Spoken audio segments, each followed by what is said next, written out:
Uttarakhand news हत्या Tanakpur police लगी गुत्थी सुलझाने में खबर।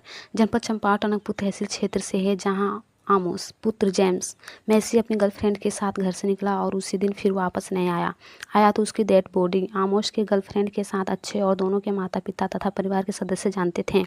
आमोस की गर्लफ्रेंड रात दिन आमोस के घर रहा करती थी। आमोस का मोबाइल उसी के पास रहता था और घर के लोगों की कोई आपत्ति नहीं था। दिनांक 7 सितंबर 2024 लगभग 6 बजे भूमि का फ़ोन आया कि मैं घर आ पहुंची हूं, क्योंकि उसी दिन भूमि और आमोस टनकपुर बाजार से किचन का सारा सामान लेकर आए थे।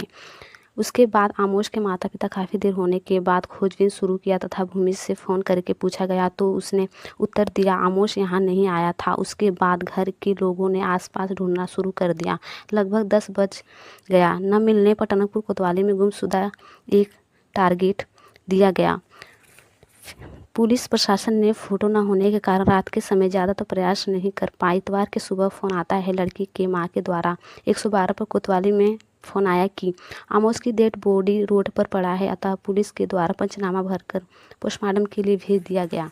रिपोर्ट आने पर आमोस के पिता को रिपोर्ट समय से नहीं दिया गया। रिपोर्ट में लिखा है गर्दन के पीछे काफ़ी चोट के निशान हैं। मीडिया से बातचीत कर सीओ शिवराज राणा ने बताया कि हमने टीम का गठन कर दिया है और सच्चाई को बहुत ही जल्द प्रकाश में लाया जाएगा। सीसीटीवी कैमरा में मोबाइल के द्वारा हम जानकारी जुटा रहे हैं तथा लड़की से भी कोतवाली में पूछताछ की जा रही है और परिजनों से भी हम बहुत ही जल्द खुलासा करने वाले हैं। शहर का बेटा आमोस अचानक लापता हो गया शाम को, और उसके माता पिता ने यहाँ थाने में सूचना दी उसकी गुमशुदगी की, और रात भर परिवार ढूंढता रहा और अगले दिन उसकी डेड बॉडी हाईवे में मिली।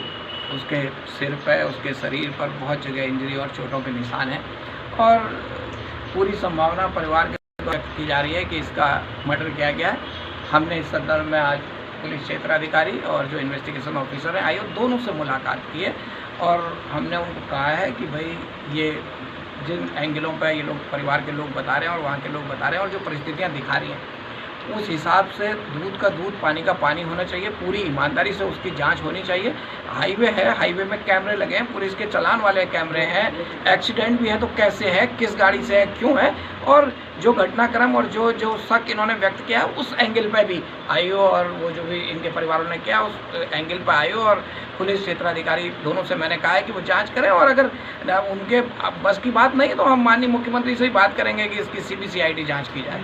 मैंने कहा, मेरी आज बात हुई थी, मैंने कहा न्याय मिलने से पहले न्याय होता हुआ दिखना भी चाहिए। हालांकि इन्वेस्टिगेशन हो रहा है और इन्होंने बुला के पूछताछ की, पुलिस काम कर रही है, और आज ये भी अभी क्षेत्राधिकारी महोदय ने कहा है कि अभी तुरंत बाद जो है ये परिवार के लोग और जिन पर इनका शक है उनको बुला के क्रॉस एग्जामिन पुलिस करेगी। उनके सामने पूछताछ होगी, जिसमें कुछ और नई चीज़ें एंगल आएंगी, वो उस पर भी जांच होगी, और जो भी इन्होंने कुछ नई चीज़ें बताई हैं पुलिस ने वो नोट की हैं, आईओ ने वो नोट करी हैं, और उस आधार पर भी इन्वेस्टिगेशन आगे बढ़ेगी। मुझे आशा ही नहीं, अभी तो पूर्ण विश्वास है कि पुलिस इस केस को खोलेगी और दूध का दूध पानी का पानी होगा, आमोस को इंसाफ मिलेगा।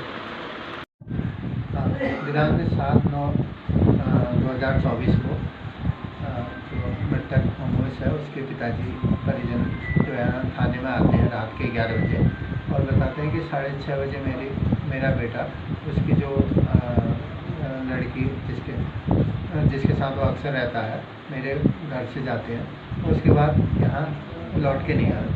तो इस संबंध में पुलिस द्वारा तुरंत कार्रवाई करते हुए उसमें आरजी करना तथा जो हमारी चीता वगैरह रात्रि ड्यूटियाँ होती हैं, गश्त वगैरह को सभी को इसमें खोजबीन के लिए लगाया गया।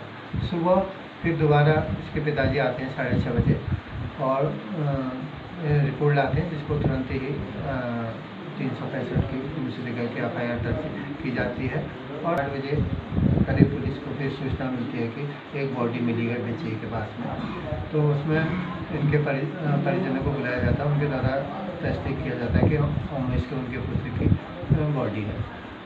उसके पश्चात जो है वहाँ पर हमारी टीम बुलाई जाती है, फॉरेंसिक टीम बुलाई जाती है और उसकी गहनता से जांच की जाती है। लेकिन उसी बीच में समय ज़्यादा होने के कारण उस सीन ऑफ क्राइम को हम संरक्षित कर लेते हैं और बॉडी को परिजनों की उपस्थित में ही जो है उनको चोट के निशान वगैरह दिखा करके पीएम के लिए ले जाते हैं। इस संबंध में मुझे ये बताना है, जो इनके पिताजी ने वीडियो भेजा है प्रेस में, उसमें साफ साफ उसके पिताजी जिस समय पुलिस द्वारा उनकी बॉडी को देखा जा रहा है, खुद उसके पिताजी भी उसमें है। तो ये आरोप निराधार है, क्योंकि मैं भी मौके पर पहुंचा था। बॉडी जो है दिखाई गई है, उसमें वीडियो खुद जो इनके द्वारा रिलीज की है उसमें साफ साफ दिखाई दे रहे हैं इनके पिताजी। सर ये आप लोग कितना देरी लगा रहे हैं? देखिए, हमने उसी दिन तुरंत ही इसमें एसपी महोदय के आदेश में 4 टीमें गठित कर दी। वो एक सीसीटीवी की होगी, कॉल डिटेल की होगी, पूछताछ की होगी, और एक हमने उसके डिटेल में फुटेज लेने के लिए देहरादून भी भेजा गया है। तो हर एंगल को उस पर जाँच हो रही है। तो जो भी एंगल आएंगे उस पर विवेचना में शामिल करके उसकी कार्रवाई की जाएगी। मेरा पुलिस उपाधीक्षक श्री